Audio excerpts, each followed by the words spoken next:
Koalicioni Vlen ka lëshuar një komunikat ku thuhet në përpjekjet e BDI-s për të shkaktuar tërmet brenda Vlenit përmes taravarit kanë dështuar plotësisht. Sipas koalicionit të partive shqiptare, tentativa për përçarje është shndruar në një bumerang politik për vet autorët e saj.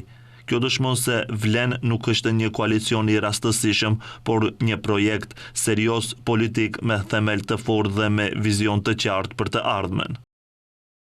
Sot, Vlen garanton stabilitet me numra në qeveri, duke qenë një shtyllë rëndësishme e shumicës parlamentare dhe e rrugës së re të qeverisë që po vendoset në vend. Jemi të përkushtuar për të avancuar interesin shqiptar, për të luftuar korrupsionin dhe për ta bërë shtetin funksional për të gjithë qytetarët. Koalicioni njofton se në ditët dhe javët në vijim priten zhvillime të reja politike që do ta forcojnë më tej rolin udhëheqës të tyre në bllokun shqiptar dhe pozicionim si forcë avangarde të ndryshimit në skenën politike shqiptare.